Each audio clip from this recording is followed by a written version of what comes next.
नमस्ते। आज हम एक बहुत ही दिलचस्प सवाल पर बात करने वाले हैं। एक ऐसा सवाल जो हमारी पूरी आधुनिक दुनिया को चलाता है। आखिर ये तेल आता कहाँ से है? हम सब ने कहीं ना कहीं सुना ही है कि तेल डायनासोर से आता है। पर क्या ये सच है? सच कहूं तो असली कहानी थोड़ी ज्यादा पेचीदा है और हाँ, बहुत बहुत पुरानी है। चलिए इसमें थोड़ा और गहरा उतरते हैं। तो शुरू करने से पहले बिल्कुल बेसिक से समझते हैं, ये जीवाश्म ईंधन या फॉसिल फ्यूल होता क्या है। तो देखिए, जीवाश्म ईंधन जैसा नाम से ही लग रहा है, लाखों साल पहले जो जानवर और पौधे थे ना, उन्हीं के बचे हुए हिस्सों से बनता है। आप इन्हें धरती के नीचे दबे हुए एनर्जी के टाइम कैप्सूल समझ सकते हैं। अब सबसे मजेदार बात यह है कि सारे फॉसिल फ्यूल्स एक जैसे नहीं होते। मतलब कोयला बनेगा, तेल बनेगा या फिर नेचुरल गैस। ये सब कुछ इस बात पर डिपेंड करता है कि वो किस चीज़ के फॉसिल से बना है, उसे किस तापमान पर पकाया गया और हाँ, उस पर दबाव कितना था। तो फिर तेल बनने की ये जो पूरी कहानी है, इसकी शुरुआत आखिर हुई कहाँ से? इसकी शुरुआत हुई प्राचीन समंदरों में बसे जीवन से। चलिए देखते हैं इसकी रेसिपी के जरूरी इंग्रेडिएंट्स क्या थे। जरा कल्पना कीजिए, लाखों करोड़ों साल पहले की दुनिया। हमारी पृथ्वी गर्म उथले समंदरों से ढकी हुई थी और ये समंदर जीवन से लबालब भरे हुए थे। बस यहीं से तेल बनने की कहानी शुरू होती है। और सुनिए, इस कहानी के हीरो डायनासोर नहीं है जैसा कि ज्यादातर लोग सोचते हैं। नहीं, इसके असली हीरो तो बहुत ही छोटे जीव हैं। एल्गी यानी शैवाल और प्लैंकटन। जी हाँ, यही छोटे छोटे जीव असल में तेल के बिल्डिंग ब्लॉक्स हैं। तो इंग्रेडिएंट्स तो मिल गए, अब बारी है रेसिपी की, यानी इन्हें कैसे दफनाया गया और पकाया गया। चलिए इस प्रोसेस को स्टेप बाय स्टेप समझते हैं। जब ये छोटे छोटे जीव मर जाते थे तो वो सीधा समंदर की तलहटी में जाकर बैठ जाते थे। वहां वो रेत और मिट्टी जैसी दूसरी चीजों के साथ मिल जाते थे और इससे एक रिच ऑर्गेनिक कीचड़ तैयार होती थी।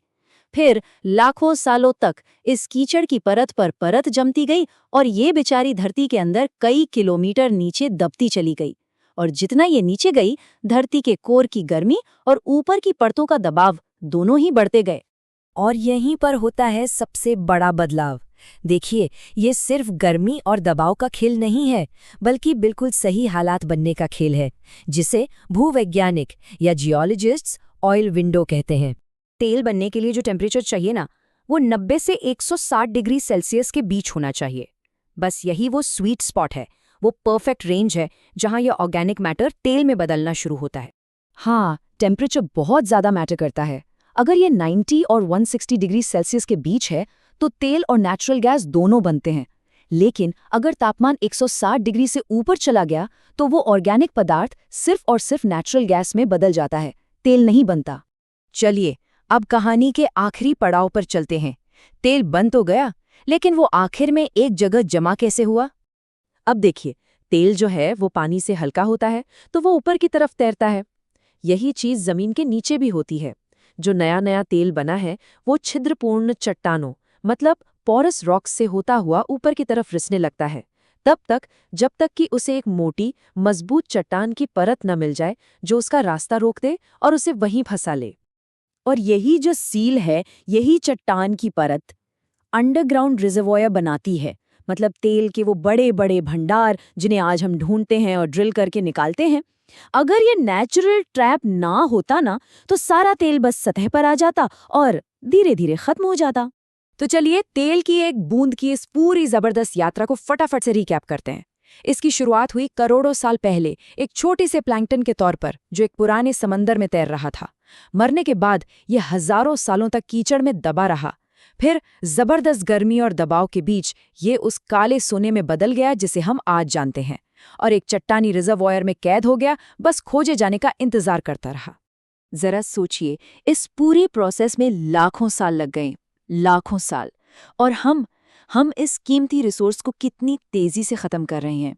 ये बात हमें एक बहुत बड़े सवाल पर लाकर खड़ा कर देती है। जब ये खत्म हो जाएगा तो हमारे भविष्य का क्या होगा? ये एक ऐसा सवाल है जिस पर हम सबको बहुत गंभीरता से सोचने की जरूरत है।